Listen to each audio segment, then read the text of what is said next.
This is a story called Welcome to the Wash and Cry. The bell, it's a real fucking downer, so just, text if you need to. The bell on the end of Amelia's Santa hat jingled when she eased her crooked body onto the bench inside the wash and dry laundromat. It was 3 minutes after 9. On the laundromat television, a weatherwoman gestured at 7 straight days of bright yellow suns, each smiling proudly behind stylish black sunglasses. Amelia felt relieved to be promised a week where she wouldn't have to worry about hiding from the rain.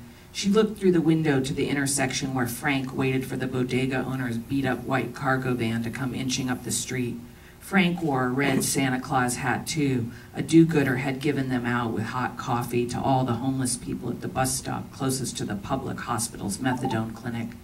The streets were Christmas morning quiet, and despite the shining sun, Frank felt the San Francisco winter bite at his fingers. He fingered the thick openings in the side of his denim jacket without losing track of all 4 possible streets that the bodega owner's van might suddenly appear. The previous owner had religiously opened by 9, even a few minutes earlier most days, but since the bodega had changed hands, the new owner was often late.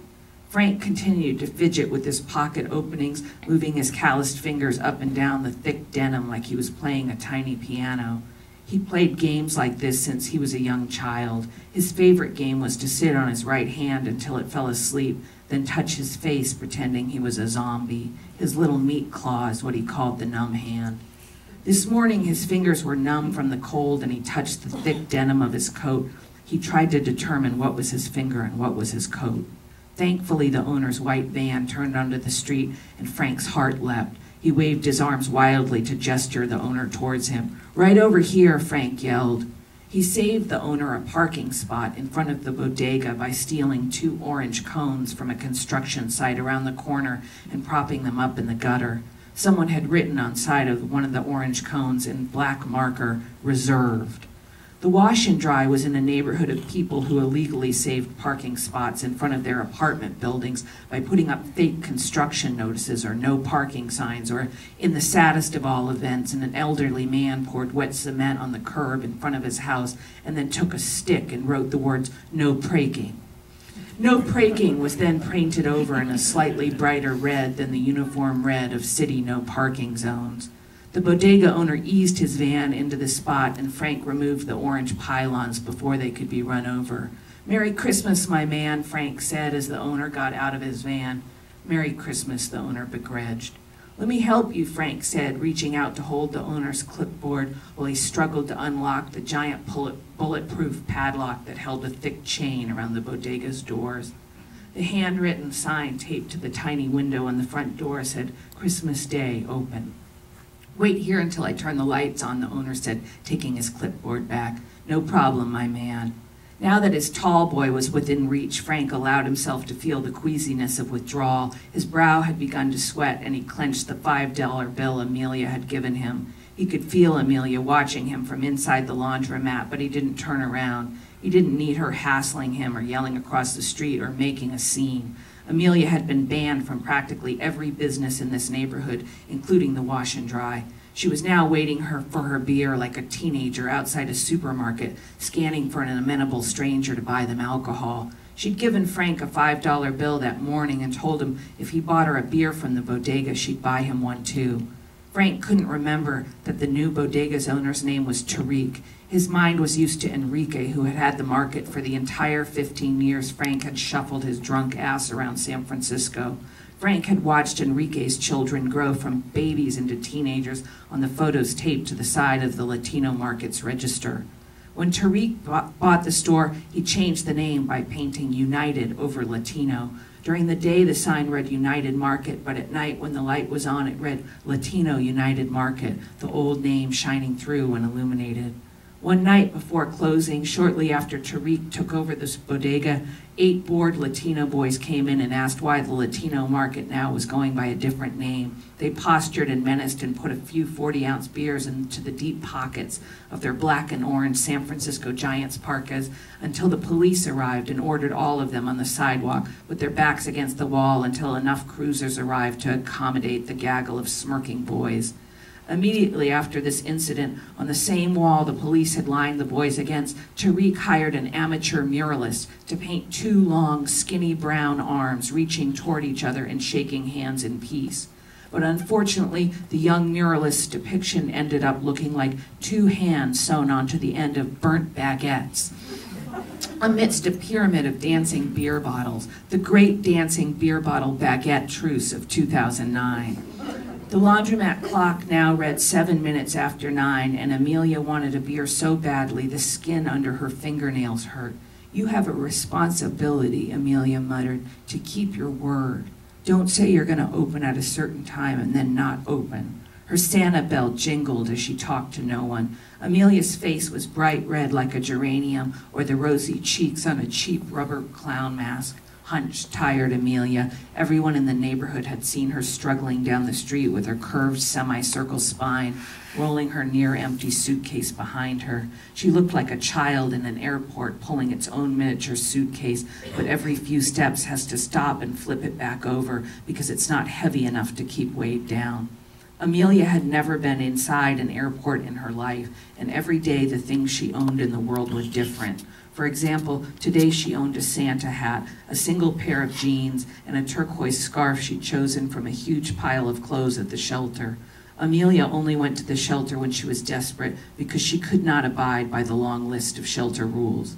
A few months ago, she fell asleep on the stoop of the great blue house, half a block from the wash and dry, with her spine curved so far forward she looked like a bent piece of metal. She kicked the remnants of her beer over in her sleep, and it trickled down the steps and mixed with her piss.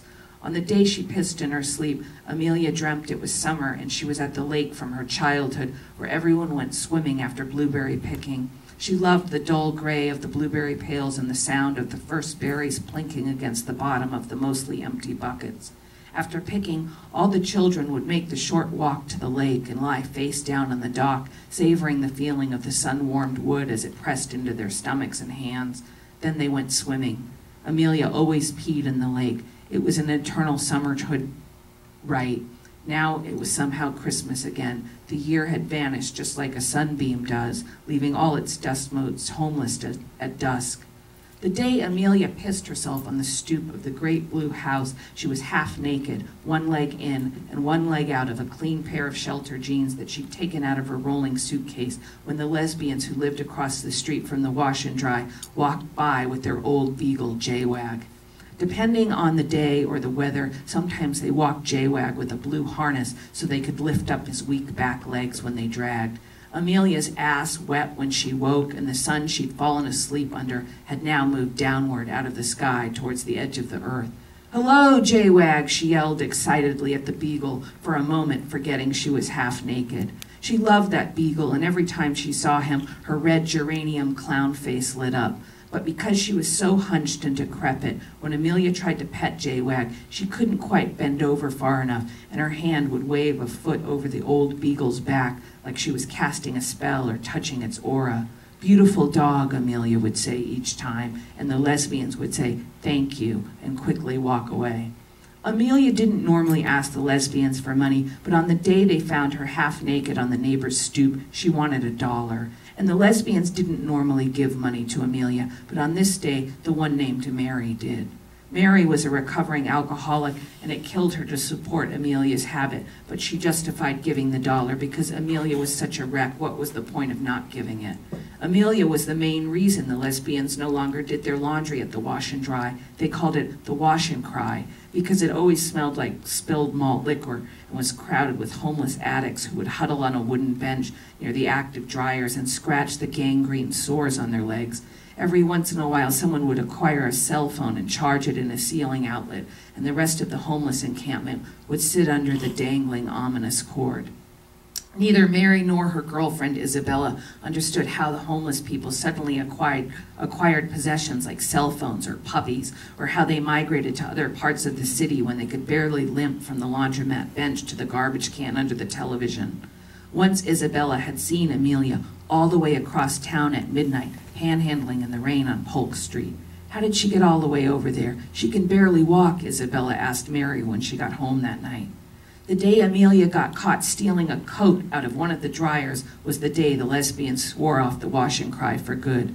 Even the other homeless people turned on Amelia that day. See, one of the homeless men screamed, "I told you we couldn't trust you. Now we're going to get kicked out." "It's mine," Amelia mumbled moments before the true owner of the coat pulled it from her hands and exited the laundromat angrily. Later that night, the lesbians sat on their bed, folding clean laundry and placing it in strategic stacks around the snoring beagle J-Wag. "We're never going back to that fucking laundromat," Isabella said. "It's dead to me."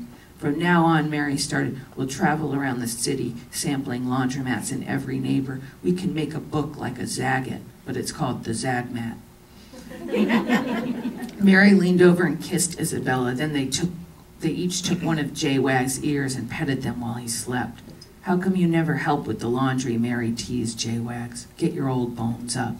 "What if it's his last Christmas?" Isabella asked quietly. That's about halfway through. I'm gonna stop there. Thanks a lot, you guys.